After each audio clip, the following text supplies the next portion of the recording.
Vamos a meternos de lleno en un capítulo clave de La rebelión de Atlas, de Ayn Rand. Seremos testigos de un mundo que está, literalmente, al borde del colapso, y vamos a entender la rebelión que se está cocinando en las sombras. Para arrancar, hay que entender una idea central en todo esto, el propósito, y su símbolo es la línea recta. Pero ojo, no es solo geometría, representa una vida con dirección, una mente que va de la causa al efecto, siempre hacia una meta. Esta idea va a ser como nuestra brújula para todo lo que sigue. Aquí es donde conocemos a Dagny Taggart. Ella es, básicamente, el cerebro y el corazón del ferrocarril más grande del país. Pero curiosamente, la encontramos en una especie de exilio autoimpuesto, escondida en una cabaña lejos de todo. Y en ese retiro, se ha puesto 3 misiones, casi imposibles. Primero, obligarse a descansar.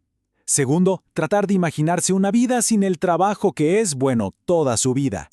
Y la tercera, la más difícil, es intentar borrar un dolor que la está consumiendo por dentro. Y aquí es donde esa idea de la línea recta de la que hablábamos cobra todo el sentido. Fíjense qué interesante cómo Dagny compara 2 tipos de trabajo. Por un lado está el que construye algo, el que avanza día a día, sumando, esa es la línea recta. Pero por otro lado está el trabajo que solo satisface una necesidad del momento para volver a empezar de cero al día siguiente. Eso es un ciclo que no lleva a ningún lado. Pero claro, su aislamiento se rompe, y quien aparece es una figura de su pasado. Francisco de Anconia, el heredero de un imperio industrial gigantesco, pero que es famoso en todo el mundo por ser un playboy que parece estar empeñado en destruir su propia fortuna. El asunto es que el hombre que llega no es el personaje superficial que ella recordaba. Para su sorpresa, él entiende perfectamente por lo que ella está pasando, y le confiesa que toda su imagen pública, todo ese show, es una farsa, una fachada para ocultar un plan mucho, mucho más grande. Y entonces suelta la bomba.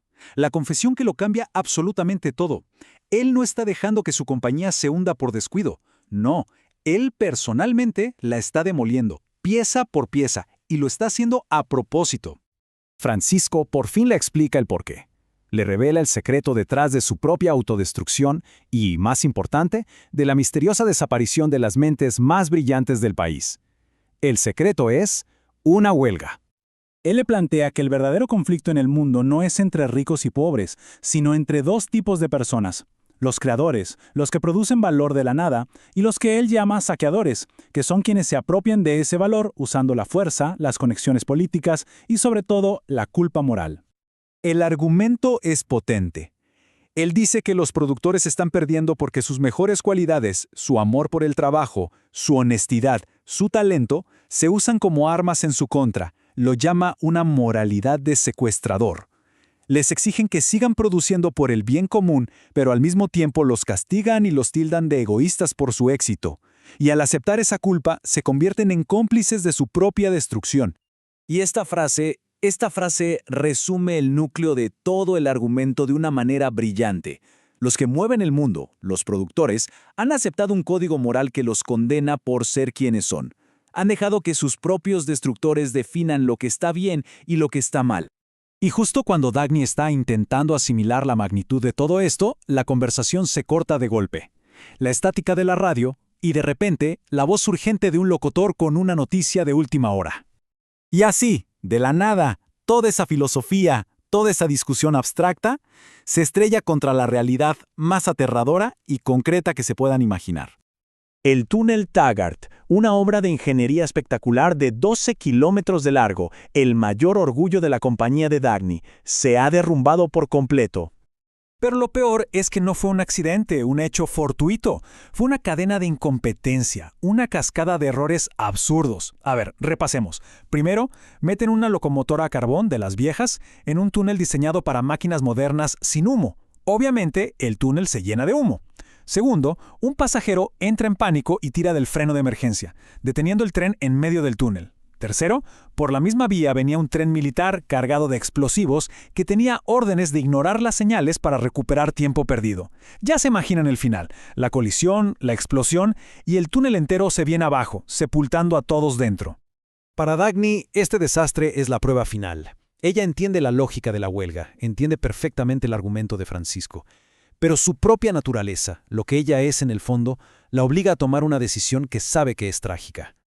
Es que no puede, simplemente no puede quedarse de brazos cruzados viendo cómo el trabajo de su vida se convierte en escombros. Así que, ignorando las advertencias de Francisco de que está volviendo directo a la trampa, elige regresar, elige luchar, aunque sepa que es una batalla que probablemente no pueda ganar. Al llegar a su oficina se encuentra con el caos absoluto, pánico por todas partes. Pero en medio de esa parálisis, su mente funciona con una claridad de acero. Hace a un lado a su hermano inútil y empieza a dar órdenes complejas, precisas, moviendo cielo y tierra para salvar lo que queda de la red ferroviaria. Y en una llamada con Hank Riordan, otro industrial que también se niega a rendirse, es ella misma la que verbaliza la trampa. Sabe que su amor por su trabajo es el arma que usan contra ellos. Y sabe que va a seguir pagando ese precio, una y otra vez, porque para ella dejar de luchar sería como dejar de respirar. Y esto nos deja con el gran dilema que está en el corazón de toda esta historia. ¿Qué pasa cuando a la gente más productiva se le obliga a elegir entre su propósito y sus principios? ¿Su dedicación, su amor por lo que hacen, es la fuerza que puede salvar al mundo o es precisamente la cadena que los mantiene atados a él mientras se hunde?